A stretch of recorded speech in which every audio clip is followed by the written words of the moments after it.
ಬಾಗಿಲು ಮುಚ್ಚಿದೆ ಅದನ್ನ ತೆರವುಗೊಳಿಸಿ. ಯಾಕಂದ್ರೆ ಸಾರ್ವಜನಿಕರು ಹೆಣ್ಮಕ್ಳಾಗಿರ್ಬೋದು ಗಂಡು ಮಕ್ಳಾಗಿರ್ಬೋದು ಶೌಚಾಲಯಕ್ಕೆ ಹೋಗ್ಬೇಕು, ಯಾಕಂದ್ರೆ ಅದನ್ನು ಮುಚ್ಚಬಾರ್ದು ದಯವಿಟ್ಟು ಅಂತ ನಾವು ಅದು ಮನವಿ ಕೊಟ್ಟಿರಿ.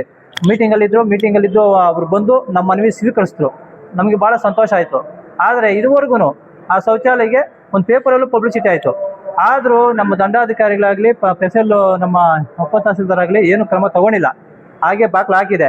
ಆದರೆ ಸಾರ್ವಜನಿಕರು ಅಕ್ಕಪಕ್ಕನೇ ಅಲ್ಲೇ ರಿಸರ್ಚ್ ಮಾಡ್ತಾ ಇದ್ದಾರೆ, ಎಸ್ಕೇನು ಮಾಡ್ತಾ ಇದ್ದಾರೆ.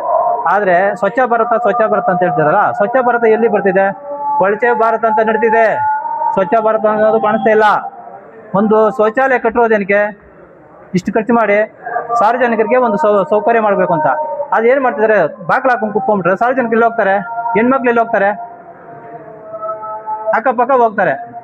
ಅದೇ ಇವತ್ತು ಆರೋಗ್ಯ ಸಮಸ್ಯೆಗಳು ಆಗ್ತಿರೋದು, ಸೊಳ್ಳೆಗಿಲ್ಲಿ ಎಲ್ಲ ಸಮಸ್ಯೆ ಆಗ್ತಿರೋದು. ದಯವಿಟ್ಟು 2 ತಿಂಗಳ ಮೇಲೆ ಆಗಿದೆ. ನೀವು ಒಬ್ಬ ದಂಡಾಧಿಕಾರಿಗಳು, ನಮ್ಮ ತಾಲೂಕಿನ ದಂಡಾಧಿಕಾರಿಗಳಾಗಿ ನೀವೇನು ಕ್ರಮ ತಗೊಂತಿದ್ದೀರಾ ಮತ್ತು ಏನು ಕೆಲಸ ಮಾಡಕ್ಕೆ ಬಂದಿದ್ದೀರಾ ನಮ್ಗೆ ಗೊತ್ತಾಗ್ತಿಲ್ಲ. ದಯವಿಟ್ಟು ಅದನ್ನು ಆದಷ್ಟು ಬೇಗ ಅದು ತೆರವುಗೊಳಿಸಿ ಸಾರ್ವಜನಿಕರಿಗೆ ಅನುಕೂಲ ಮಾಡಿಕೊಡ್ಬೇಕು ಅಂತ ನಾವು ಕೇಳ್ಕೊತಿದ್ದೀರಿ. ಮುಂದಿನ ದಿನಗಳಲ್ಲಿ ಮಾಡಿಲ್ಲ ಅಂತಂದಾಗ ಇದೇ ಕಚೇರಿ ಮುಂದೆ ನಾವು ದೊಡ್ಡ ಮಟ್ಟದಲ್ಲಿ ನಾವು ದೊಡ್ಡ ಹೋರಾಟವನ್ನು ಹಮ್ಮಿಕೊಳ್ತೇವೆ ಅಂತ ನಾವು ಹೇಳ್ತಿದ್ರಿ. ನಾವು ಇದುವರೆಗೂ ಅದ್ರ ಬಗ್ಗೆ ತಹಸೀಲ್ದಾರ್ಗೆ ಲೆಟರ್ ಕೊಟ್ಟಿದ್ದೀವಿ. ಮೊನ್ನೆ ಅವ್ರಿಗೂ ಕೂಡ ಗಮನಕ್ಕೆ ತಂದಿದ್ದೀವಿ. ಲೆಟರ್ ಮುಖಾಂತರ ತಂದಿದ್ರು ಕೂಡ ಅವ್ರು ಯಾಕೆ ಇಷ್ಟೊಂದು ನೆಗ್ಲೆಕ್ಟ್ ಮಾಡ್ತಾರೆ ಅಂತ ಗೊತ್ತಿಲ್ಲ. ಇಲ್ಲಿ ಪ್ರತಿಯೊಬ್ಬರಿಗೂ ತಾಲೂಕು ಆಫೀಸ್ ಆಗಿರೋದ್ರಿಂದ ಪ್ರತಿಯೊಬ್ಬರಿಗೂ ಅನುಕೂಲ ಆಗಬೇಕು. ಪ್ರತಿಯೊಬ್ಬರು ಅವ್ರವ್ರ ಕೆಲಸಗಳಿಗೋಸ್ಕರ ಆಸ್ತಿ ವಿಚಾರಗಳು, ದಾಖಲೆಗಳು, ಮತ್ತೆ ಪಾಣಿಗಳ ವಿಚಾರ, ತಿದ್ದುಪಡಿ ವಿಚಾರಗಳು ಎಲ್ಲ ಮಾಡ್ತಾ ಇರ್ತಾರೆ. ಯಾವುದೇ ಕಾರಣಕ್ಕೂ ಇದುವರೆಗೂ ಅದು ಶೌಚಾಲಯದ ಬಗ್ಗೆ ನಾವು ಕ್ರಮ ತಗೊಂಡ್ಲಿ ಅಂತ ನಾವು ಎಷ್ಟೋ ಇದು ಹೇಳ್ಕೊಂಡಿದ್ದೀವಿ. ಇದುವರೆಗೂ ಅದು ಬೀಗ ಹಾಕಿದ್ದಾರೆ. ಬೀಗ ಹಾಕಿದ್ರು ಅದ್ರ ಬಗ್ಗೆ ಕ್ರಮ ತಗೊಳ್ಳಿಲ್ಲ ಅಂತಂದ್ರೆ ಏನ್ ಮಾಡ್ಬೇಕು ಅಂತಾನೆ ಗೊತ್ತಾಗ್ತಾ ಇಲ್ಲ. ಈ ವಿಚಾರದಲ್ಲಿ ಗಂಭೀರವಾಗಿ ತಗೋಬೇಕು ತಹಸೀಲ್ದಾರ್ ಅಂತ ನಾವು ಹೇಳ್ತೀವಿ. ಅವ್ರು ಮನವಿ ಕೂಡ ಮಾಡ್ತೀರಿ. ಆಲ್ರೆಡಿ ಕೊಟ್ಟಿದ್ದೀವಿ ನೋಡ್ರಿ, ಅದ್ರ ಬಗ್ಗೆ ಕಂಟಿನ್ಯೂ ಸಭೆಯವರು ಟೆಂಡರ್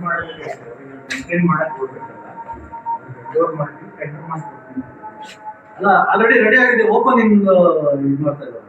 ಓಪನಿಂಗ್ ಮಾಡ್ತಾ ಇದ್ದಾರೆ. ಟಾಯ್ಲೆಟ್ ಸ್ಟಾರ್ಟ್ ಮಾಡಿದ್ರೆ ಪ್ರತಿದಿನ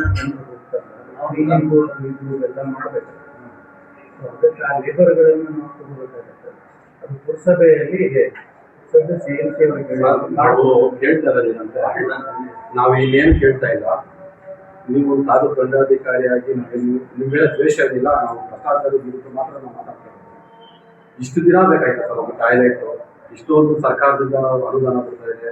ಸುಮಾರು ಬೇಜಾರು ಬರ್ತಾ ಇದೆ. ಎಲ್ಲ ಶೌಚಾಲಯಕ್ಕೋಸ್ಕರ, ಮೂಲಭೂತ ಸೌಕರ್ಯಕ್ಕೋಸ್ಕರನೇ ಈ ಸರ್ಕಾರದವರು ತುಂಬಾ ಹಣ ಬಿಡುಗಡೆ ಮಾಡ್ತಾರೆ. ಆದರೆ ಈ ನಮ್ಮ ತಾಲೂಕು ನಾವು ಸುಮಾರು ಒಂದು 5-6 ವರ್ಷದ ಮಾಡ್ತಾ ಇದ್ದೀವಿ. ಇದುವರೆಗೂ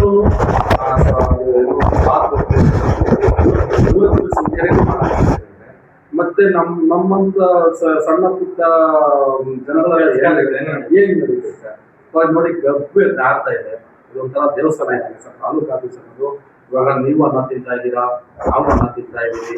ಒಂದು ಅನ್ನ ತಿನ್ನೋ ಜಾಗದಲ್ಲಿ ನೀಟಾಗಿ ಇಟ್ಕೋಬೇಕು. ನೀವು ಆದಷ್ಟು ಬೇಗ ಒಂದು ಆದೇಶ ಮಾಡಿ ಅಂತ ಅಷ್ಟೇ ಬಿಟ್ಟರೆ ನಾವು ಯಾವುದೇ ನಿಮ್ಮ ಮೇಲೆ ದ್ವೇಷ ಇಲ್ಲ, ಯಾರ ಮೇಲೆ ಯಾರೂ ದ್ವೇಷ ಇಲ್ಲ. ನಮಗೆ ಒಂದು ಭ್ರಷ್ಟ ಅಷ್ಟೇ. ಕಾಂಪೌಂಡ್ ಇದೊಂದು ನೀಟಾಗಿ ಎಲ್ಲ ಅಲ್ಲೇ ಬಂದು ರಿಸರ್ಚ್ ಮಾಡ್ತಾ ಇದ್ದಾರೆ ಅಷ್ಟೇ. ನಾವು ಏನು ಬೇರೆ ತಕರಾರಿಲ್ಲ. ಅದೊಂದು ರೆಡಿ ಮಾಡ್ತಾರೆ. ಯಾರು ಗಾಡಿ ನಿಲ್ಸ್ಕೊಂಡು ಕಲೆಕ್ಷನ್ ಅದೇನೋ ಮಾಡ್ತಾ ಇದ್ದಾರೆ. ಅದನ್ನೆಲ್ಲ ತೆರವು ಮಾಡ್ತಿದ್ದಾರೆ ನೀಟಾಗಿ, ಒಂದು ಸ್ವಚ್ಛತವಾಗಿ. ಏನೋ ಒಂದು ಶಿಸ್ತು ಅಷ್ಟೇ ಸರ್. ನಮಗೂ ಒಂಥರ ಸಂತೋಷ. ನಾವು ಮಾಡಿರೋ ಹೋರಾಟಕ್ಕೂ ನಮ್ಗೊಂದು ಬೆಲೆ ಸಂತೋಷ. ಏನು ನಿಮ್ಮ ಹೆಸರು ಒಂದು ಹೊಗಳ್ತೀರಿ ಅಷ್ಟೇ. ನಿಮ್ಮ ಹೆಸರು ಏನೋ ಅಂತ ಅಷ್ಟೇ. ಮಾಡ್ಕೊಳ್ಳಿ ಸರ್. ಏನೋ ನಮ್ಮ ಕಚೇರಿ